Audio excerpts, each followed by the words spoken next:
وعلى آله وصحبه أجمعين أما بعد أعوذ بالله من الشيطان الرجيم بسم الله الرحمن الرحيم سبحانك لا علم لنا إلا ما علمتنا إنك أنت العليم الحكيم رب اشرح لي صدري ويسر لي أمري واحلل عقدة من لساني يفقه قولي اللهم ربي زدني علما. محترم سامعین و سامعات، ویکلی پروگرام جس میں ہم بندوں کے حقوق کے سلسلے میں سیریز چلا رہے ہیں، جس سلسلے کی کڑی آج کا موضوع ہے رشتہ داروں کے حقوق۔ ہمارا دین اسلام نے رشتہ داروں کے حقوق کی ادائیگی پر بہت زور دیا۔ اس کو احسان نہیں بلکہ فرض عین اور حقوق بتایا ہے۔ ماں باپ، پیرنٹس کے بعد سب سے اہم حق رشتہ داروں کا ہے۔ والدین کے حقوق کے بعد سب سے اہم کوئی حق ہے تو وہ رشتہ داروں کا حق ہے۔ آدمی کی پرورش میں والدین کے بعد سب سے بڑا حصہ رشتہ داروں کا حصہ ہوتا ہے۔ ان کا تعاون، ان کا سپورٹ، ہمدردی، پشت پناہی، مصیبت میں کام آنا، تکلیف کے وقت میں کام آنا، والدین کے بعد رشتہ داروں سے حاصل ہوتی ہے۔ کوئی عقل مند اور باشعور آدمی ان کے حقوق سے غفلت نہیں برت سکتا ہے۔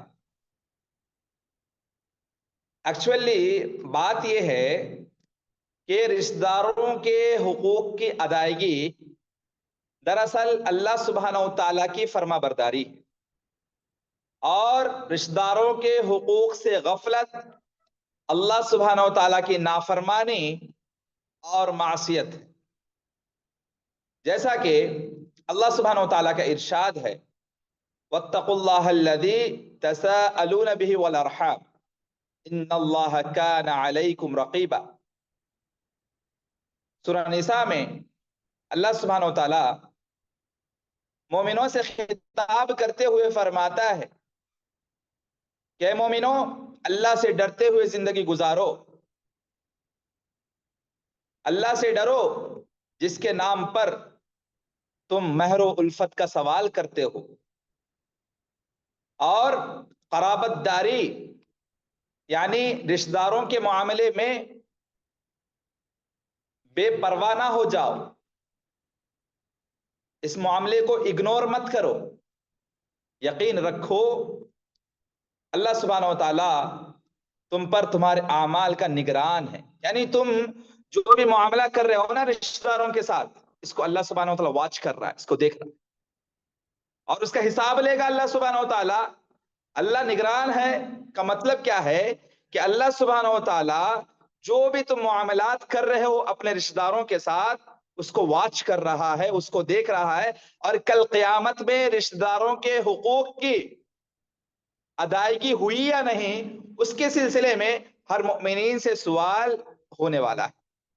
اب کل قیامت میں اللہ کے سامنے جب مجھے اور آپ کو کھڑا ہونا ہے اور ہر سوال کا جواب دینا ہے، وہاں رشتہ داروں کے حقوق کی ادائیگی کا جو سوال ہوگا اس کا جواب ہم کیا دیں گے، رشتہ داروں کے ساتھ ہمارا کیا معاملہ ہے، اس کے بارے میں مجھے اور آپ کو ہمیشہ اس کی فکر کرتے ہوئے زندگی گزارنی چاہیے۔ اللہ سبحانہ و تعالیٰ رشتہ داروں کے حقوق پر زور دیتے ہوئے بارہا قرآن میں فرماتا ہے، فَآتِ ذَا الْقُرْبَى حَقَّهُ، کہ رشتہ داروں کی جو حقوق ہیں ان کے حقوق ان کو ادا کرو، یعنی رشتہ داروں کے مالی حقوق، اخلاقی حقوق، معاشرتی حقوق تم پر لازم ہیں. ان کا حق اگر تمہارے مال میں سے ہے، مال ادا کرو. معاشرتی طور پر ایک سوسائٹی میں رشتہ داروں کے ساتھ جو معاملہ ہونی چاہیے وہ معاملہ کرو. اخلاقی طور پر جس حساب سے رشتہ داروں کے ساتھ میل جول رکھنا چاہیے، محبت اور الفت کے ساتھ، احترام کے ساتھ پیش آنا چاہیے، اس طریقے کا معاملہ کرو. اور ایک بات یہ ہے کہ ایکچولی میں معلوم کرنا یہ ہے کہ حق کا ادا کرنا اور صلہ رحمی دونوں ایک ہی معنی آتے ہیں.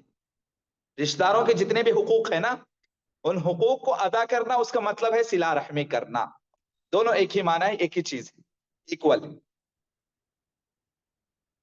صلہ رحمی کی اہمیت کو اجاگر کرتے ہوئے نبی کریم صلی اللہ علیہ وسلم کی ایک حدیث ہمیں یاد آتی ہے کہ حضرت عمر رضی اللہ عنہ بعثت کے بعد ابتدائی دور میں مکہ گئے اور نبی کریم صلی اللہ علیہ وسلم کی خدمت میں حاضر ہو کر انہوں نے نبی سے یہ سوال کیا. عمر رضی اللہ عنہ نبی کریم صلی اللہ علیہ وسلم سے سوال کرتے ہیں. وہ پوچھتے ہیں کہ آپ کون ہیں؟ تو نبی کریم صلی اللہ علیہ وسلم نے فرمایا میں نبی ہوں، اللہ کا رسول ہوں. عمر رضی اللہ عنہ نے پوچھا نبی کیا ہوتا ہے؟ تو آپ صلی اللہ علیہ وسلم نے فرمایا مجھے اللہ سبحانہ و تعالیٰ نے ہدایت کا پیغام دے کر بھیجا. عمر رضی اللہ عنہ پھر سوال کرتے ہیں اللہ نے آپ کو کیا پیغام دے کر بھیجا ہے؟ میسج کیا ہے وہ؟ تو آپ صلی اللہ علیہ وسلم نے فرمایا اللہ تعالیٰ نے مجھے یہ پیغام دے کر بھیجا ہے کہ رشتوں کو جوڑوں اور بتوں کو توڑنے کا حکم دیا ہے اللہ سبحانہ وتعالی، اور یہ کہ اللہ کی عبادت کی جائے، اس کے ساتھ کسی کو شریک نہ کیا جائے. اسی طریقے سے اور ایک مشہور واقعہ ہے کہ جب پہلی وحی نازل ہوئی تو نبی کریم صلی اللہ علیہ وسلم گھبرائے ہوئے گھر واپس لوٹتے ہیں. حضرت خدیجہ رضی اللہ عنہا کے گھر جب پہنچے اور اپنی ہلاکت کا اندیشہ ظاہر کیا کہ مجھے چادر اڑاؤ، مجھے خوف ہو رہا ہے، ڈر ہو رہا ہے. تو آپ صلی اللہ علیہ وسلم کی وفا شعار بیوی نے دلاسا دیتے ہوئے کہا کہ نبی ہرگز ایسا نہیں ہو سکتا، آپ کو ڈرنے کی ضرورت نہیں ہے، ٹینشن میں آنے کی ضرورت نہیں ہے. کیوں؟ اس لیے کہ اللہ کی قسم واللہ اللہ آپ کو غم زدہ نہیں کرے گا، آپ کو اللہ سبحانہ وتعالی ہرگز غم میں مبتلا نہیں کرے گا، کیونکہ آپ صلہ رحمی کرتے ہیں، رشتہ داروں کے ساتھ حسن سلوک سے پیش آتے ہیں، رشتہ داروں کے حقوق ادا کرتے ہیں، غریبوں کا بوجھ اٹھاتے ہیں، اور جو لاچار ہیں ان کو کما کر دیتے ہیں، مہمان نوازی کرتے ہیں، اور جو حق کی مشکلات میں ہوتے ہیں ان کو مدد کرتے ہیں، جن کو حق کی ضرورت ہوتی ہے، جن کی حق تلفی ہوتی ہے ان کو ان کا حق دلاتے ہیں. معاشرتی طور پر آپ بہت اچھے انسان ہیں، اخلاقی طور پر آپ بہت اچھے انسان ہیں، اخلاقی طور پر، معاشرتی طور پر اور خاندان سے جو روابط اور تعلقات ہیں اس حساب سے آپ با اخلاق انسان ہیں. یہ نبی کریم صلی اللہ علیہ وسلم کی حسن اخلاق اور نبی کریم صلی اللہ علیہ وسلم کی صفات حمیدہ کے تعلق سے اس چیز میں ایک بات یہ ہے کہ نبی کریم صلی اللہ علیہ وسلم کو تلقین کر رہی ہیں اور نبی کریم صلی اللہ علیہ وسلم دلاسا دے رہی ہیں کہ گھبرانے کی ضرورت نہیں ہے، اللہ آپ کو ضائع نہیں کرے گا، آپ کو ٹینشن میں آنے کی ضرورت نہیں. کیوں؟ اس لیے کہ آپ صلہ رحمی کرتے ہیں، رشتہ داروں کے حقوق ادا کرتے ہیں. اسی طریقے سے محترم سامعین و سامعات، رشتہ داری نبھانا، رشتہ داروں کے حقوق ادا کرنا، یہ مومنین کی صفات میں سے.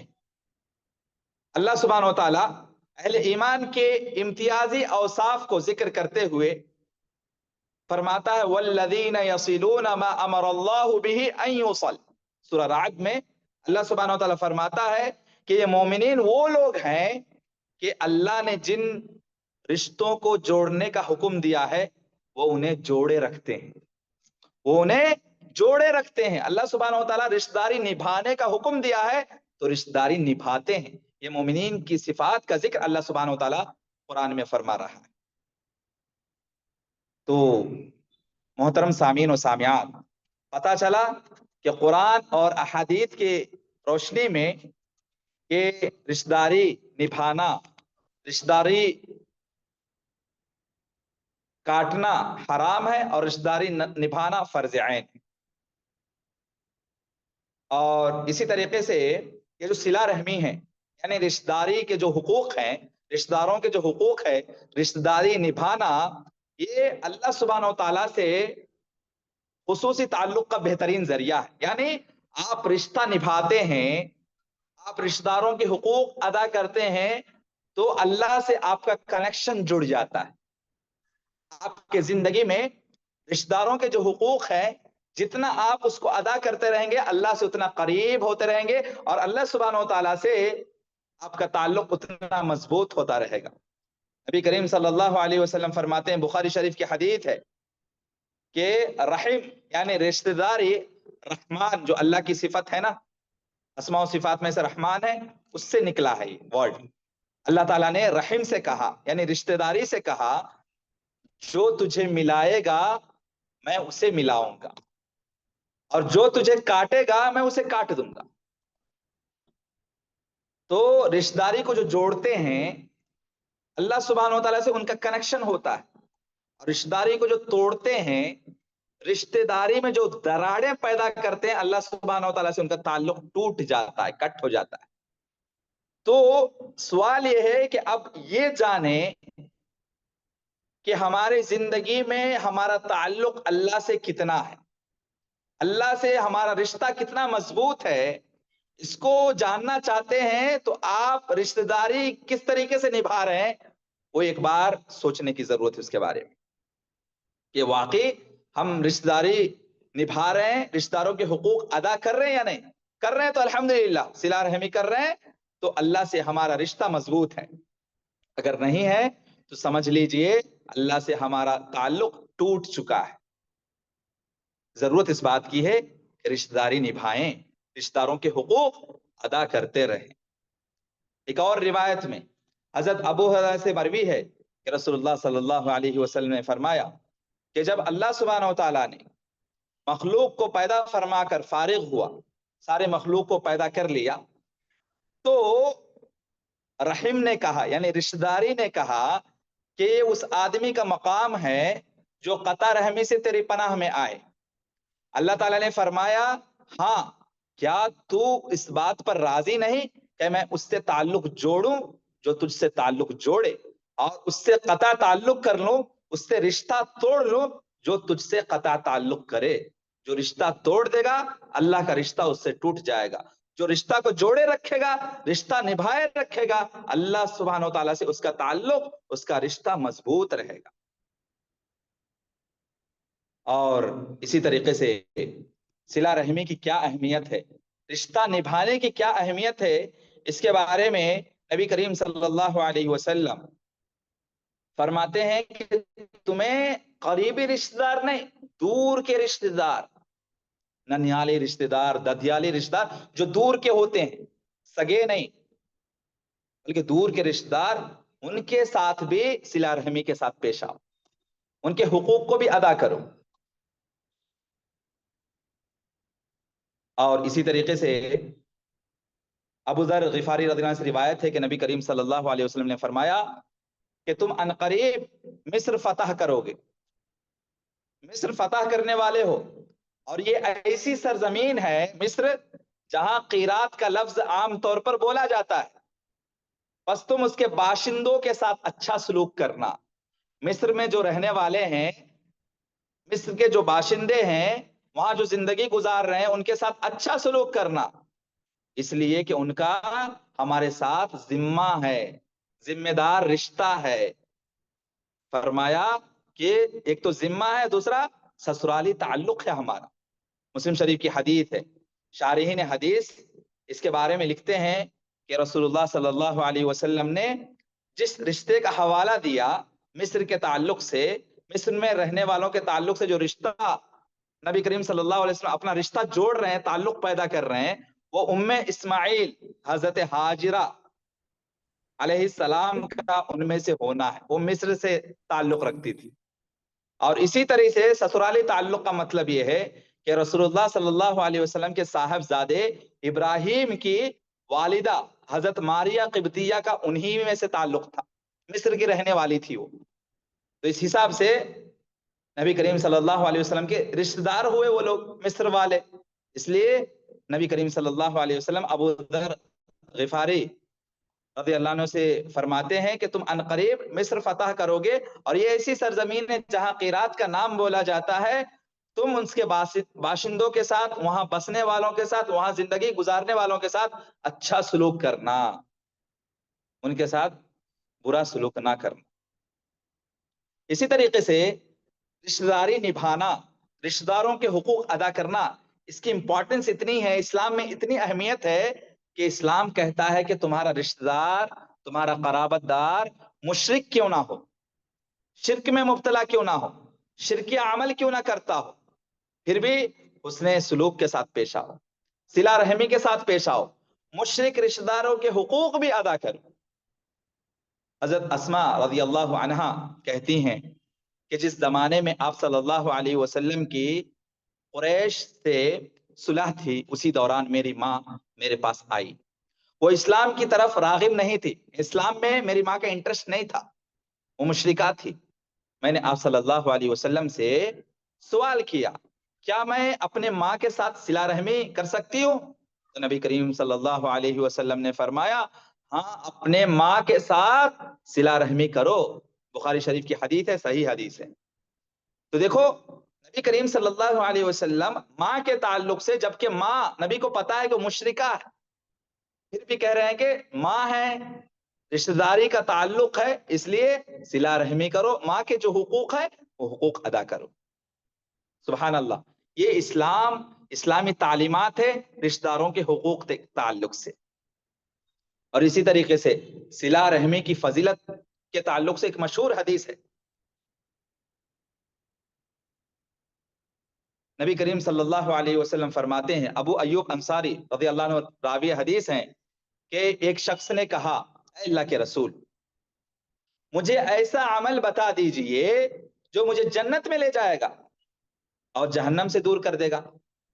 تو نبی کریم صلی اللہ علیہ وسلم نے فرمایا، اللہ تعالیٰ کی عبادت کرو، اس کے ساتھ کسی کو شریک نہ کرو، شرک سے دور رہو، نماز قائم کرو، زکوٰۃ ادا کرو، اور آخری بات جو ہے صلہ رحمی کرو۔ صلہ رحمی کرو گے جنت میں داخل ہو جاؤ گے۔ تو رشتہ داروں کے حقوق کو ادا کرنا جنت میں جانے کا ضامن ہے۔ آپ رشتہ داروں کے حقوق ادا کر رہے ہیں، جنت آپ کے لیے تیار ہے۔ مجھے اور آپ کو سوچنے کی ضرورت ہے، اپنے نفس سے سوال کرنے کی ضرورت ہے کہ رشتہ داروں کے جو حقوق ہیں اس کے سلسلے میں ہم کتنا وفادار ہیں، ہم کتنے وفادار ہیں، کتنا رشتہ داری کو نبھا رہے ہیں، اس کے بارے میں مجھے اور آپ کو سوچنے کی ضرورت ہے۔ اور اسی طریقے سے محترم سامعین و سامعات، رشتے کو توڑنا، اچھے جو رشتے نبھ رہی ہیں، نبھے ہوئے رشتوں میں دراڑیں پیدا کرنا، یہ حرام ہے۔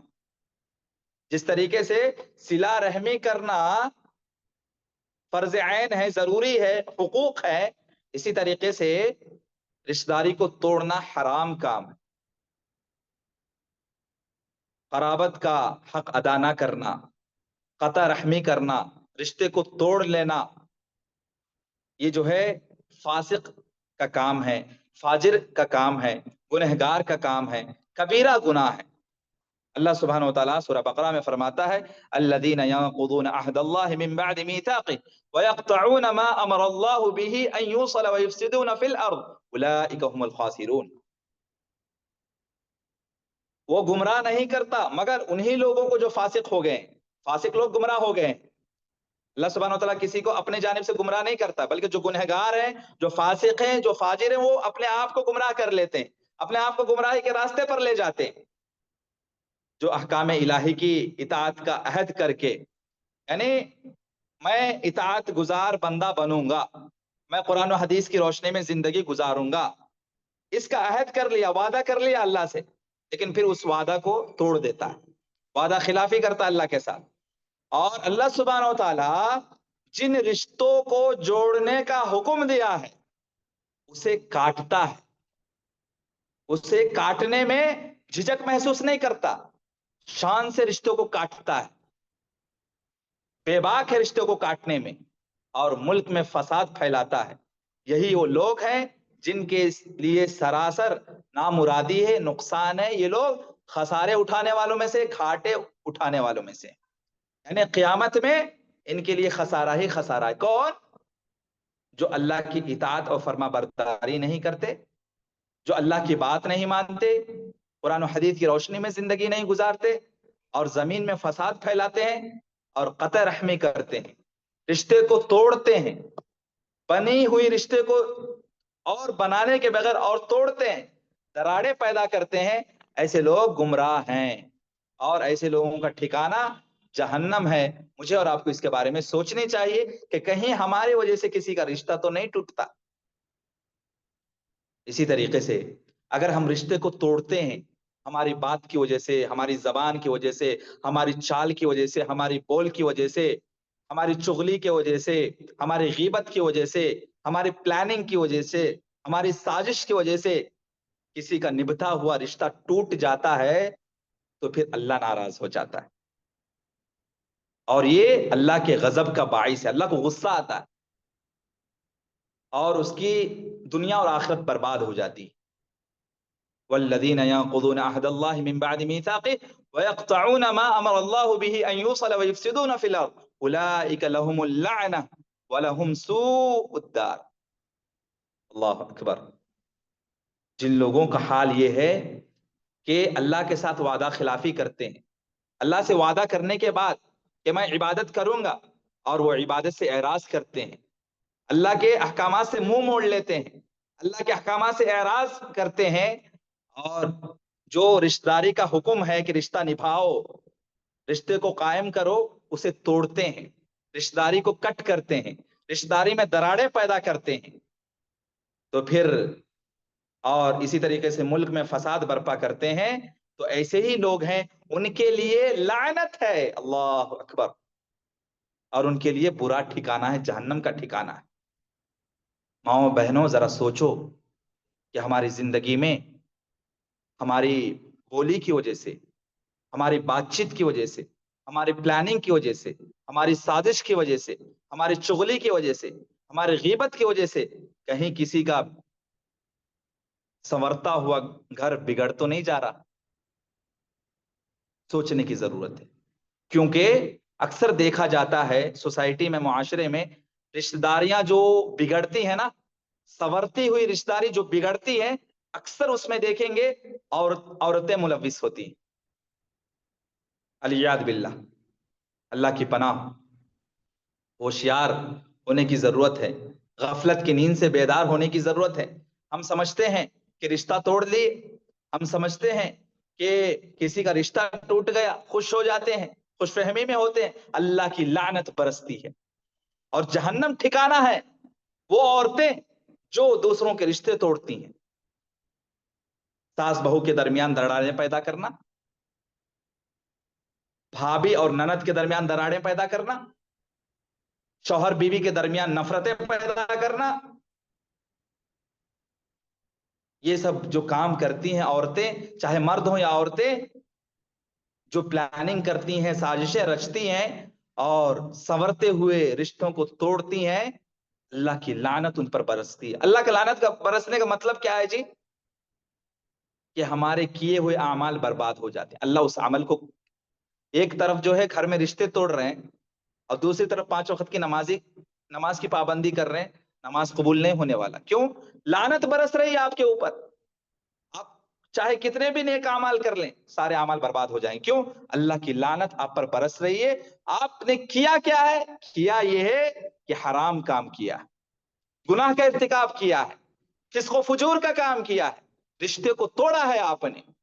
ضرورت اس بات کی ہے کہ کبھی کسی کے پیٹھ کے پیچھے کسی کی غیبت کرتے ہیں, کسی کی چغلی کرتے ہیں, ہمارے بات کی وجہ سے کسی کا گھر ٹوٹ جاتا ہے, ہمارے پلاننگ کی وجہ سے کسی کا رشتہ ٹوٹ جاتا ہے, میاں بیوی کے درمیان دراڑیں پیدا ہو جاتی ہیں, دشمن نفرت اور دشمنی عداوتیں یہ سب بڑھ جاتی ہیں صرف ہماری وجہ سے, ہماری بات کی وجہ سے. تو اللہ کی لعنتیں ہم پر برستی ہیں. وہ نند, وہ ساس, وہ بہو جو رشتہ داریاں توڑتی ہیں ان پر اللہ کی لعنتیں برستی ہیں. اس کا مطلب یہ ہوا کہ آپ جتنے بھی اعمال کریں گے سارے اعمال ریجیکٹڈ ہیں, برباد ہیں, مردود ہیں. سوچنے کی ضرورت ہے. آج کل دیکھنے میں آتا ہے کہ جتنے بھی خلا کے واقعات یا طلاق کے واقعات ہو رہے ہیں اکثر آپ دیکھیں گے کوئی بڑا مسئلہ نہیں ہے. یہ رشتوں کو توڑنے کے لیے جو اسباب ہے نا, وسائل, جو ذرائع ہیں, عورتیں بنتی ہیں, خصوصاً وہ عورتیں محلے کی عورتیں. کیوں؟ بنتا سورتا رشتہ ان کو بھاتا نہیں ہے, پسند نہیں آتا. کسی کی بہو خوشحال زندگی گزارتی ہے, پڑوسن کو پسند نہیں ہے. کیوں؟ اس لیے کہ اس کی بہو اس کو تکلیف دیتی ہے. کوئی ساس خوشحال زندگی گزارتی ہے, پڑوسن کو پسند نہیں ہے. وہ چاہتی ہے کہ میں جس طریقے سے تکلیف دہ زندگی گزارتی ہوں میری پڑوسن بھی خوشحال زندگی کیوں گزارے. بیجا الزامات لگانا اور بدگمانی, یہ بدگمانی بہت بری بلا ہے جی. رشتہ داری کو توڑنے میں ایک اہم ذریعہ جو ہے بدگمانی, بدگمانی پیدا کرتے ہیں ساس بہو کے درمیان, شوہر بیوی کے درمیان, بھابی نند کے درمیان. بدگمانیاں, بدگمانی جھوٹ ہے, سب سے بڑی جھوٹ ہے جس کی وجہ سے رشتے ٹوٹتے ہیں. ذرا اپنے زبان کو کنٹرول میں رکھیے, اللہ اس زبان کا بھی حساب لینے والا ہے. زبان کی ہڈی نہیں, اس کا مطلب یہ نہیں کہ جیسے چاہے ویسے استعمال کر لے زبان کو. زبان سے نکلنے والی ہر بات لکھی جا رہی ہے, نوٹ ہو رہا ہے. وَكُلَّ شَيْءٍ أَحْصَيْنَاهُ كِتَابًا, ہم جو کام کر رہے ہیں ہر چیز نوٹ ہو رہا ہے. یہ جو فرشتے ہیں نا, 2 فرشتے ہر چیز لکھ رہے ہیں. اور کل قیامت میں حشر کے میدان میں بنی نوع انسانیت کے سامنے اللہ سبحانہ و تعالی ہمارے نام اعمال ہمارے سامنے رکھنے والا ہے. سارے بنی نوع انسانیت کے سامنے ہمارا رجسٹر اوپن ہونے والا ہے. اور جو پلاننگ کر رہے ہیں نا ہم رشتہ توڑنے کے لیے, رشتہ داری توڑنے کے جتنے پلاننگ کر رہے ہیں, سازشیں کر رہے ہیں, چغلی کر رہے ہیں, غیبت کر رہے ہیں, بدگمانی پھیلا رہے ہیں, نفرتیں پھیلا رہے ہیں, بغض اور عداوتیں, کینہ کپٹ, یہ ساری چیزیں ریکارڈ ہو رہا ہے. اور اللہ ساری چیز کو پکچر دکھائے گا, اسکرین کے اوپر سارا پکچر دکھایا جائے گا. مثال کے طور پر بتا رہا ہوں میں, ہمارے نام اعمال کو دکھایا جائے گا. مجھے اور آپ کو سوچنے کی ضرورت ہے کہ رشتہ داری کو توڑنے کے سلسلے میں کہیں ہمارا ہاتھ تو نہیں ہے, کیونکہ ہم ملعون ہیں. لعنت برستی ہے اللہ سبحانہ و تعالیٰ کے ایسے لوگوں پہ جو رشتہ توڑنے کا کام کرتے ہیں.